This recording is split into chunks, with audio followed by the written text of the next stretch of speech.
और वहीं महाकुंभ प्रयागराज 2025 के प्रतीक चिन्ह के अनावरण के मौके पर कार्यक्रम का आयोजन किया गया, जिसमें मुख्यमंत्री योगी आदित्यनाथ ने शिरकत करते हुए प्रतीक चिन्ह का अनावरण किया। साथ ही मुख्यमंत्री योगी ने वेबसाइट kumbh.com.in और महाकुंभ मेला 2025 की लॉन्चिंग की।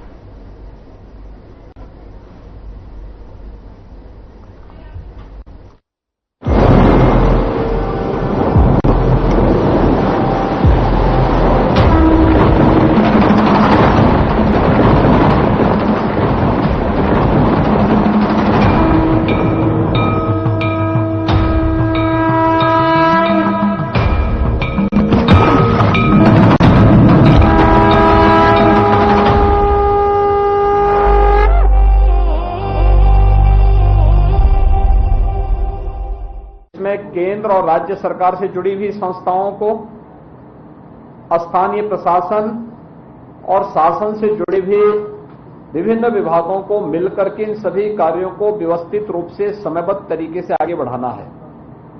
स्वच्छता के लिए प्लास्टिक फ्री कुंभ होगा, जीरो लिक्विड डिस्चार्ज के लिए हमें यहां पर फिर से कार्य करना है, मेले का विस्तार करना है और प्रयास होना चाहिए कि मुख्य पर्व जो होंगे स्नान के, उस दौरान वीआईपी और वीवीआईपी के प्रोटोकॉल सस्पेंड रहेंगे। यह हम पहले से ही सुनिश्चित करेंगे और इसको हमें हर हाल में लागू करना है। दूसरा, एंटी ड्रोन सिस्टम यहां पे लागू होना चाहिए। एआई टूल के माध्यम से सिक्योरिटी एंड सेफ्टी का बेहतर प्रबंधन भी यहां दिखना चाहिए। और सबसे महत्वपूर्ण होता है, जब हम लोग इस प्रकार के किसी बड़े आयोजन के साथ जुड़ते हैं तो उस दौरान एक बात का जरूर ध्यान रखना चाहिए कि व्यवस्था से जुड़े हुए लोगों का व्यवहार श्रद्धालुओं के साथ कैसा है। जो भी कार्मिक यहां डिप्लॉय किए जाएं, वे सिविलियन हो, विभिन्न संगठनों से जुड़े हुए स्वयंसेवक गण हो या फोर्स से जुड़े हुए हों, यूपी पुलिस के हों, पीएससी के हों, होमगार्ड के हों या अन्य किसी भी विभाग के हों, उनकी काउंसलिंग और उनकी ट्रेनिंग बहुत आवश्यक है।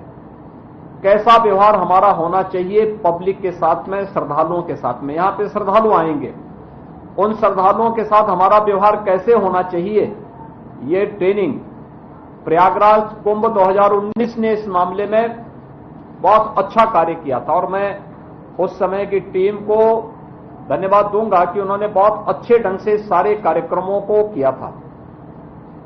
आज लोगो जारी हो गया है और मैं चाहूंगा कि सूचना विभाग मेला प्रयागराज मेला प्राधिकरण के साथ मिलकर के सुनिश्चित करें कि एक तो उत्तर प्रदेश के अंदर हर जिला मुख्यालय पर,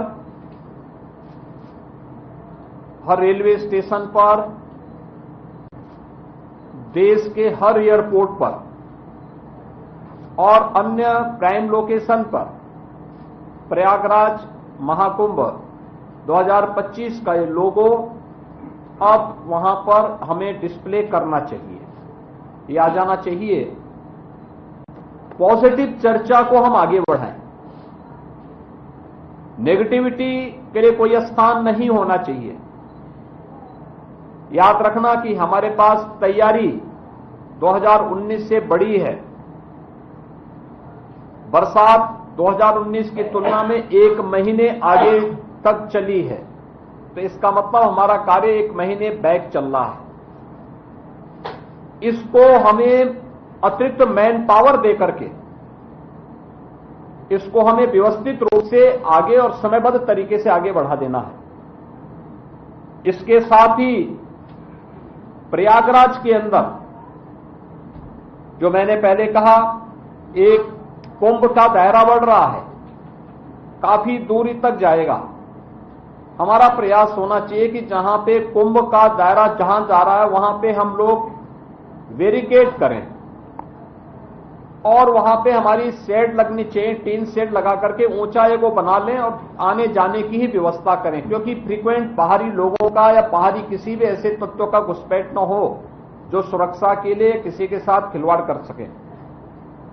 अभी से हम सुनिश्चित करें street vendors, e rickshaw, three wheeler, taxi चालक, अन्य प्राइवेट चालक, ट्रक या अन्य रेस्टोरेंट, होटल में जो कार्मिक हैं, इनकी वेरिफिकेशन, किराएदारों की वेरिफिकेशन की कार्रवाई, ये सुरक्षा की दृष्टि भी से शुरू कर लें।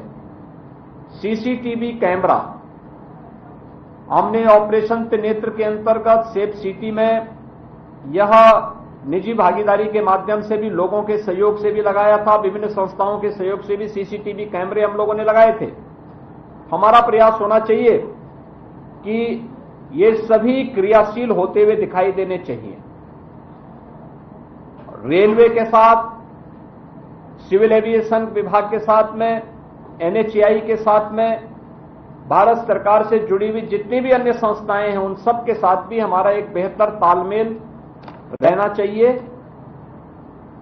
मुझे विश्वास है कि हमारे पास अभी समय है, कार्य व्यवस्थित रूप से आगे बढ़ रहा है। टीम प्रयागराज, जो प्रयागराज महाकुंभ के लिए यहां पे अधिकृत की गई है, वह यहां के मान्य जनप्रतिनिधियों के साथ बेहतर संवाद बनाते हुए अखाड़ों के साथ में, संतों के साथ में, आचार्यवाड़ा, काट चौक या तीर्थ पुरोहित, इन सभी के साथ में बेहतर समन्वय बनाते हुए अपने कार्यक्रम को हम लोग समयबद्ध तरीके से कर रहे हैं और जितने भी